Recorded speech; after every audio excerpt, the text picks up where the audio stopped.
Hello everyone and welcome to Corey Loses, where today we're talking about the Empire of the Hand and our fourth and final faction overview for Ascendancy 1.0. In this video we'll be talking about some of the major changes to the Empire of the Hand tech tree, as well as the capital ship abilities for the Empire of the Hand, and also the new Starbase for them.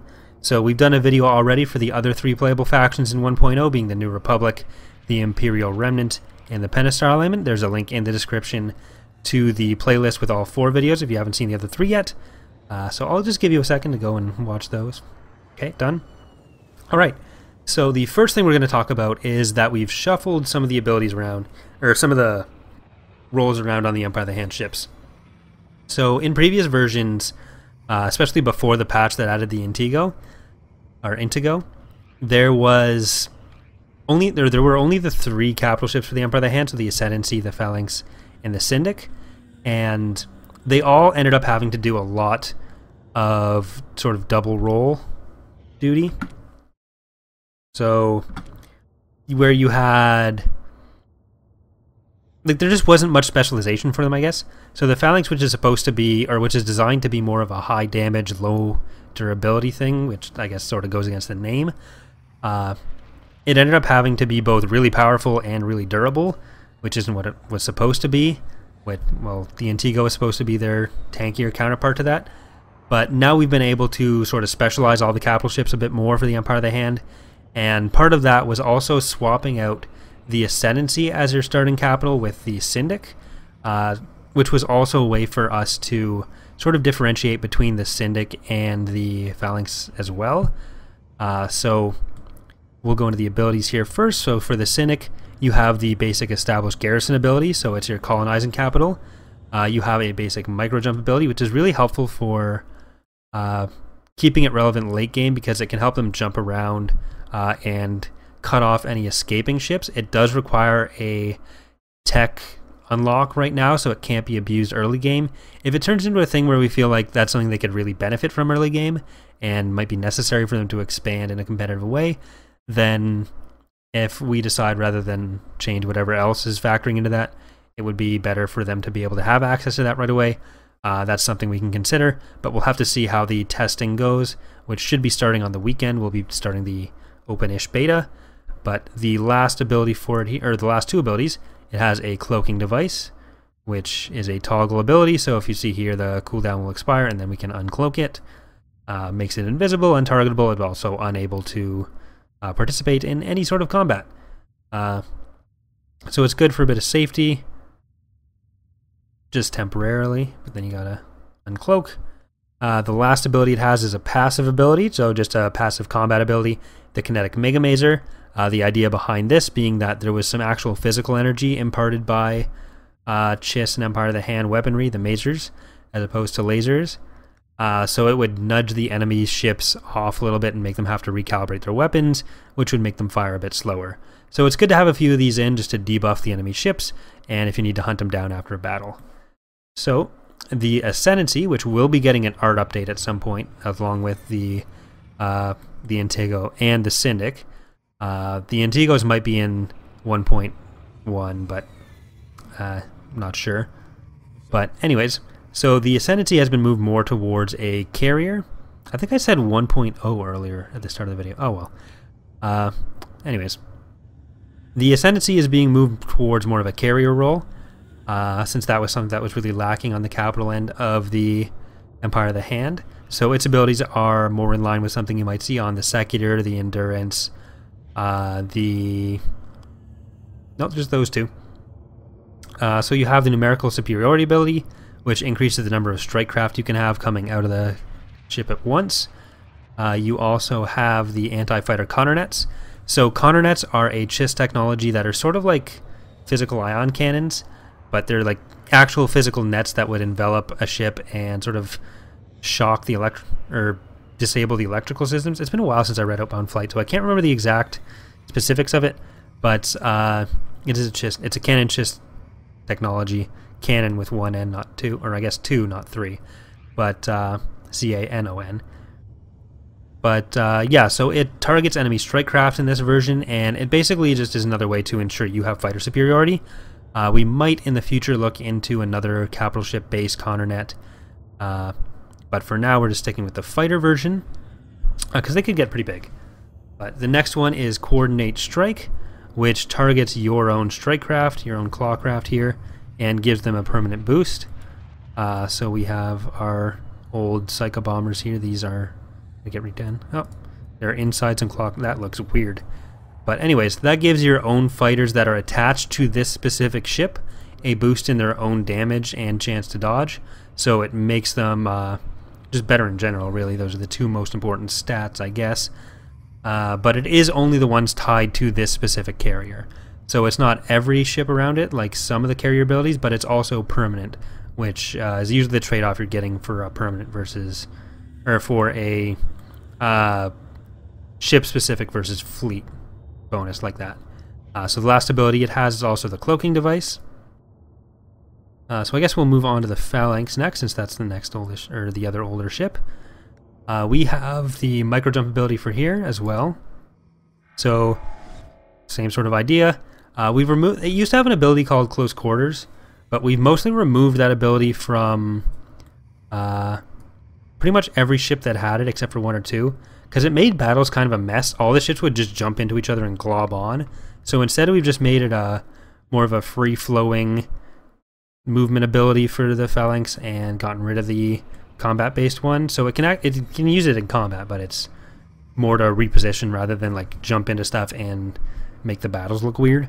It has two sort of AoE burst abilities because it is a damage-oriented ship. We have the Razor's Edge ability, which sends out a bunch of essentially Chiss concussion missiles, which we've called Razor missiles. And then we made a pun because puns are great. I guess wordplay isn't really a pun. Either who. So this damages shields, and the other one they have of that type is the Plasmor Torpedo Volley. So this sends out a bunch of torpedoes that actually go through the shields and damage the hull directly. We typically avoid doing that kind of damage because it can get hard to balance, but we figure for an ability it's alright. It's a pretty decent cooldown, but for regular weapon we wouldn't really want to do that, but for an ability we're fine with it. Then they also have the Targeting Jammer, which is a way to sort of increase the durability of Empire of the Hand ships, which are typically a lot more flimsy but have a lot more upfront firepower. So it reduces the chance to hit of enemy ships, and the chance to hit will obviously go down as the level ranks up. So it's a pretty considerable range around it as well. So you're always going to want to have a couple level up phalanxes that are focusing more on the utility ability here. Maybe one or two ranks in a micro jump. This is probably on your phalanx going to be an ability you only put one level into unless you're really concerned with mobility and getting around late game. But it's usually enough to have that in. And anyways, the last ability, Targeting Jammer. So the Antigo is the other ship that is still a holdover from a previous release. Also, keep in mind that everything you're seeing is still in progress, so the last thing that we're really doing are icons and text. That's usually how the... Oh, hello, Phalanx. Did I tell you to move over to the... I must have. Some of the scales are also off for... Like, the Peltist is too big, the Ascendancy is probably a little too small. But either way, I did redo the model for the Antigo. I made some significant edits to it, rather. It's a bit higher poly now. Some of these details are changed, like... These giant turrets don't exist anymore. Instead, it's got like a bank here, a bank here, a bank here, and a bank here, just along the top ridge, which has been, like the hangar's been removed, it's been put in this section here. It no longer looks like this weird dinosaur face going on. Like the eyes, the mouth. I probably just ruined the ship even more for a bunch of people, because I can never look at this thing without seeing that giant stupid face. So that's why I wanted to redo it. But it looks, the model looks better now. There's still some changes I want to make to it, and then I've got to retexture it. So I don't know if the 1.1 version will have the Antigo, but we plan to have more regular patches, so it'll be pretty quick after release, if not on release. And we'll also have the issue sorted out where it doesn't have an icon, which unfortunately stayed in 1.0. So anyways, its abilities. It is your tanky ship, so you have the Bulwark ability, which taunts enemy ships in an area around it to attack it instead of your other ships.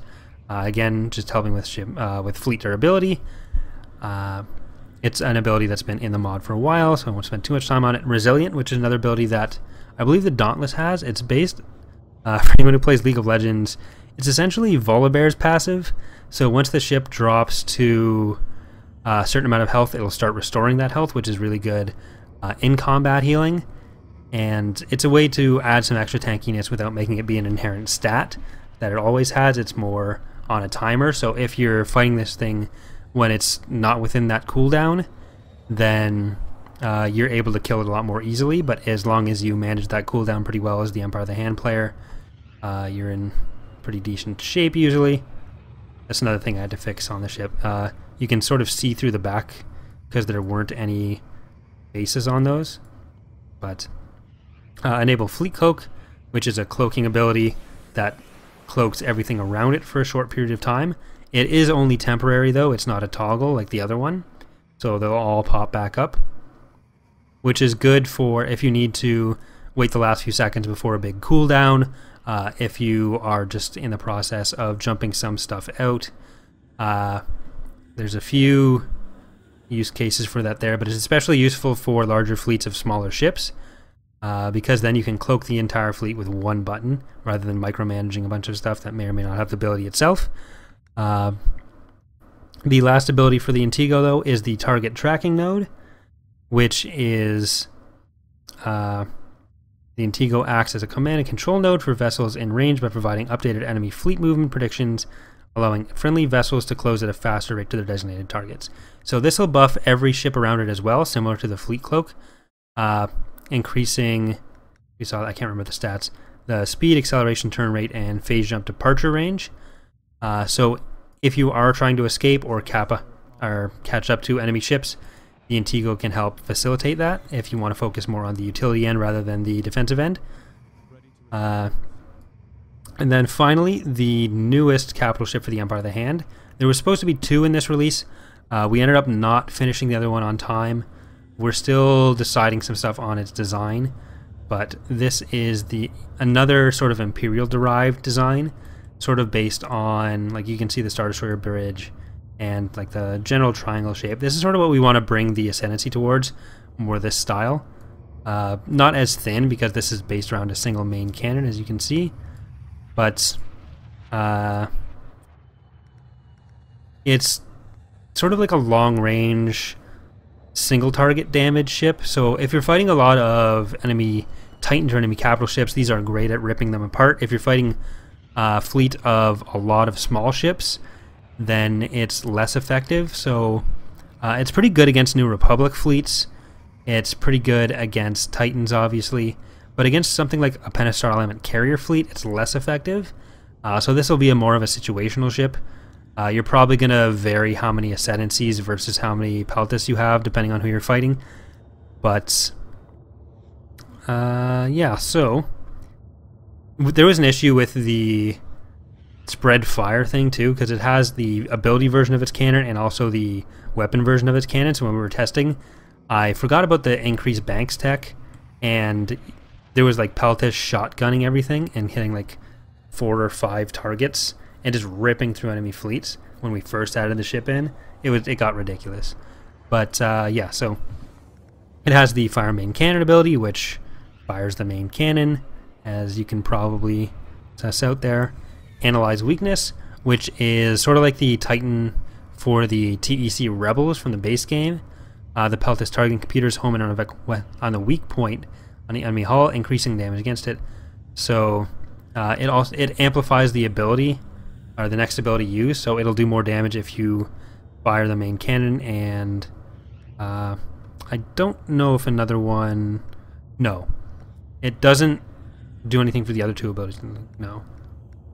So yeah, it occasionally, with your main cannon ability, you can increase the damage from that. Just as a way to give it more power without putting all of it into the main cannon right away. But it also has 2 more utility-oriented survival abilities. So there's escape velocity, which basically kills your shields but puts it all towards engines to leave.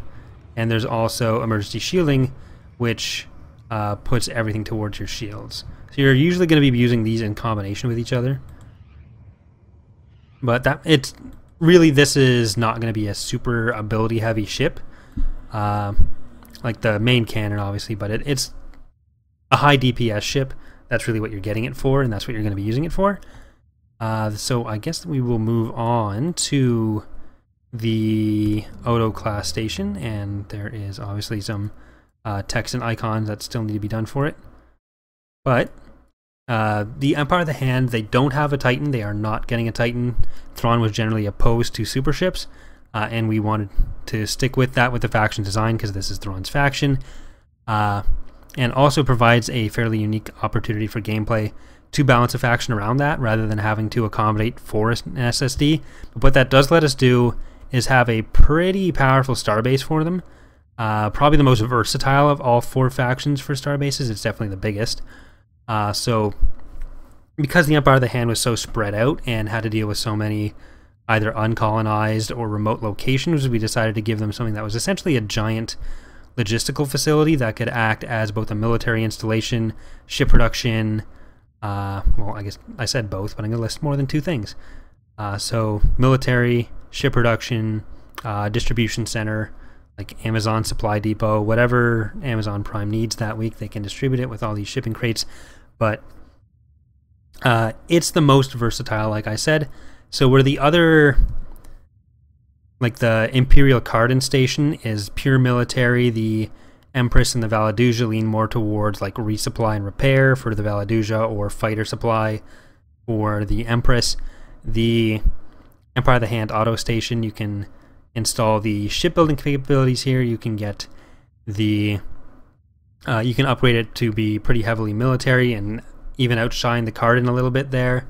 So it's not necessarily that it always completely outperforms the others in what they specialize in, but it can do those things all fairly well, and it can do more than one of them at once pretty effectively.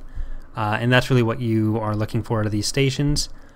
We were also thinking of doing another more standard military type Starbase for them. That's something we may look into in the future. But we wanted to get the basics done for this release because it's been so long since we've put it out. But yeah. So that pretty much covers the capital ships and the station for the Empire of the Hand. Next we'll look at the tech. So their fleet tree, it looks pretty much how you would remember the previous version. This is the Pelta Star Destroyer. Obviously the icon isn't done there yet. There's also the heroes in here, which are still being finalized. I believe we're going to be having a separate video on them later this week, actually, so I'll cover them all for all 4 factions at once, but we'll get to that later. So that's just why they're these 3 unfinished techs here. In the subsystems tree, you're mostly looking at techs for increased speed and also some increased firepower. There are a couple new techs, so these Mega Mazer improvements, they didn't exist in the previous version. There's some ability unlocks like the micro jump, and there's stuff like jump out of the gravity well from farther in, increase the reactor cooling ability. I believe is based on ship speed, so it's an engine boost, just a permanent engine boost, because I don't think that's a stock research option, so we had to sort of fudge it in with an ability, but that's what that does. The increase in armor and decrease in mass, that also affects speed. The hyperdrive upgrade, so it increases your speed while you're going through hyperspace. Basically anything related to speed, the Empire of the Hand has a tech for it.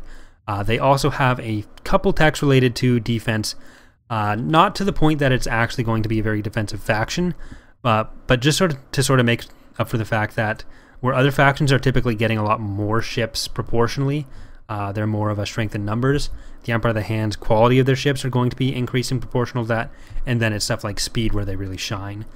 So it's just enough to keep them competitive later in the game with resilience or the 2 levels of resilience and also holdouts. I think that's supposed to be named something else. That doesn't.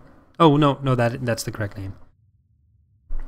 Because this is only effective in your territory, I believe. It says so. Yeah, it says so in the tooltip. I should read that.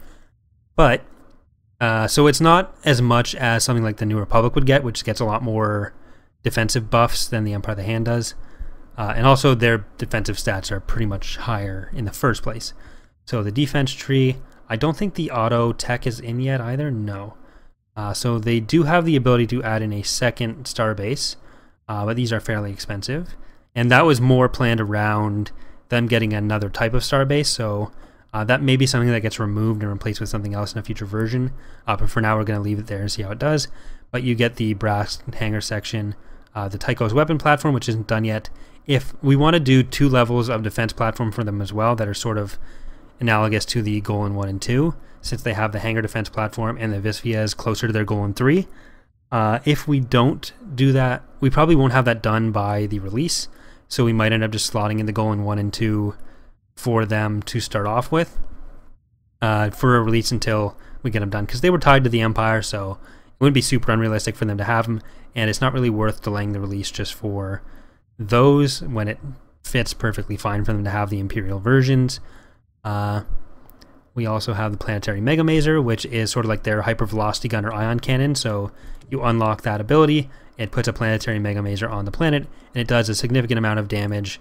It's more similar to the hypervelocity gun than the ion cannon, but it has some secondary effects that are, I guess, a little bit more similar to the ion cannon. There's a bit of a middle ground between the two.